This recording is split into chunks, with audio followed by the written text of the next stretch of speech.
বিপজ্জনক অবস্থায় পড়াশোনা চলছে বিদ্যালয়ে, এমনই দৃশ্য ধরা পড়ল সপ্তগ্রাম বিধানসভার অন্তর্গত সুলতানগাছা নিম্ন বুনিয়াদী বিদ্যালয়ে। বিদ্যালয়ের পঠন পাঠন চলছে সম্পূর্ণ বিপজ্জনক পরিস্থিতিতে। বিদ্যালয়ের ছাত্রছাত্রীরা ক্লাসের ভেতরের উপরের অংশের অবস্থা সম্পূর্ণভাবে গুরুতরভাবে ক্ষতিগ্রস্ত। যে কোনো মুহূর্তে বিদ্যালয়ের ছাত্রছাত্রীর মাথার উপর ভেঙে পড়তে পারে ছাদের ভঙ্গুর চায়ের অংশ। ওই অবস্থাতেই চলছে বিদ্যালয়ের পঠন পাঠন। বিদ্যালয়ের কর্তৃপক্ষ থেকে জানানো হয় যে আমরা বারংবার সরকারের কাছে স্কুলের ভঙ্গুর অবস্থা নিয়ে দরবার করেছিলাম, কিন্তু কোনোভাবেই আমাদের কাছে সদস্যরা আসেনি। এই বিষয়টি সত্যি কাম্য নয়। এই বিষয় প্রসঙ্গে স্থানীয় তৃণমূলের আকনা পঞ্চায়েতের উপপ্রধান নির্মলেন্দু ঘোষ জানান, স্কুল কর্তৃপক্ষ আমাদের এই বিষয় সম্বন্ধে অতীতে অবগত করেনি। এখন আমি বিষয়টি দেখে সত্যিই ব্যথিত। আমি দ্রুততার সঙ্গে আমার এলাকার বিধায়ককে বিষয়টি নিয়ে জানাবো। তিনি বিষয়টি দ্রুততার সঙ্গে নজর দিয়ে দেখবেন বলে আশ্বাস প্রদানের।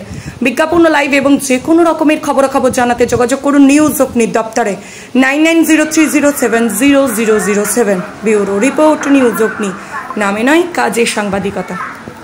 আজ প্রায় 3 বছর 4 বছর ধরে এই বিল্ডিংটা ঠিক করার জন্য আমরা অনেক রকম সরকারিভাবে দরখাস্ত করেছি, অন্তত 12-10টা দরখাস্ত করেছি এবং তার মধ্যে 2-3টে এসআইও বদলে গেছেন, কিন্তু আমাদের পক্ষে সম্ভব হয়নি সরকারি টাকা নিয়ে আসা। রিসেন্টলি গত 2-3 দিন হয়ে একটা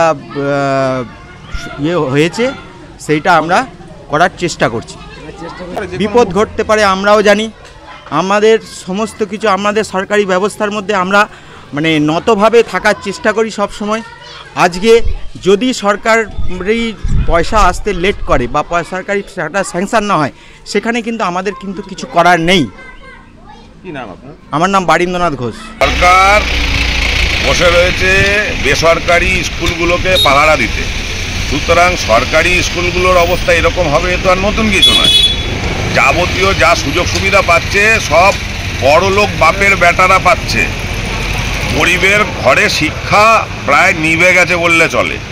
তো স্বাভাবিকভাবে আজকে চাঙড় ভেঙে পড়ছে, কালকে দেখবেন ছাদটাই ভেঙে পড়েছে, কারণ এই সরকারটার অবস্থাই ওই রকম হয়ে রয়েছে। তো স্বাভাবিক তার প্রভাব তো স্কুল থেকে শুরু করে ওই শ্রমিক সব ক্ষেত্রেই গিয়ে পড়বে। নামটা? সুরেশ সাউ, হুগলি সাংগঠনিক জেলা বিজেপি সাধারণ সম্পাদক।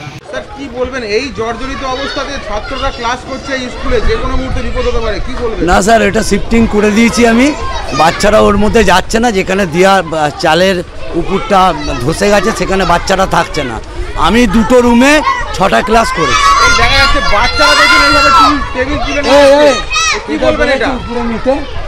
এইভাবে কে নিয়ে যেতে বলেছে দাদা? কে নিয়ে যেতে বললো? কোন ম্যাম বলেছে বাবা? কোন ম্যাম বলেছে এইভাবে নিয়ে যেতে? এইভাবে টেবিলটা তুলে নিয়ে যেতে কোন ম্যাম বলেছে? হ্যাঁ, নামা আমি তুলে দেবো। আপনি তো একজন প্রধান শিক্ষক, এইভাবে বাচ্চাদেরকে দিয়ে কাজ করাচ্ছেন? না স্যার, কোনোদিন করাই না। তাহলে কোনোদিন না, কিন্তু আমি তুলে দেওয়ার আমি চেষ্টা করব। আমি জানি না কে বলেছে তুলতে।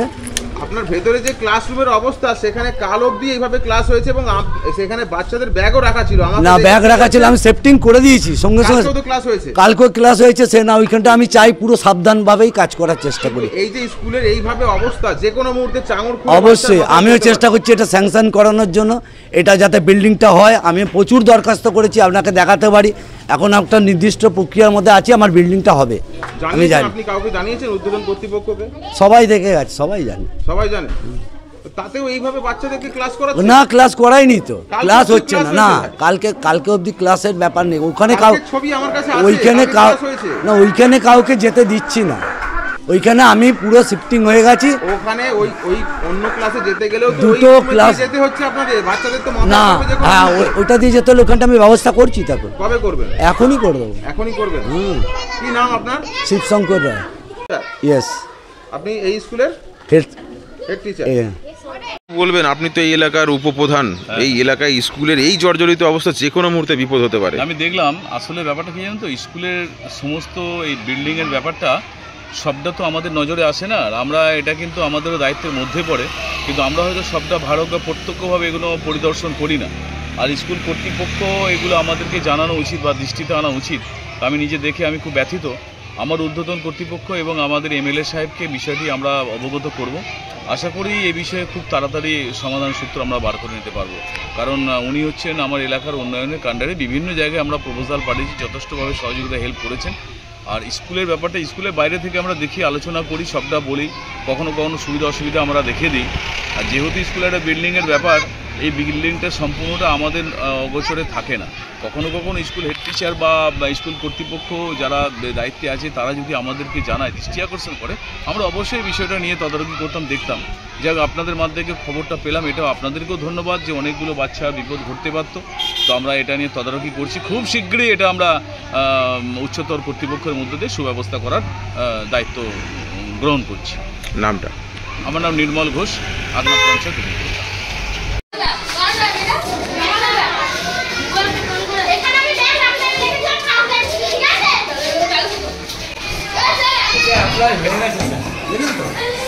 হবে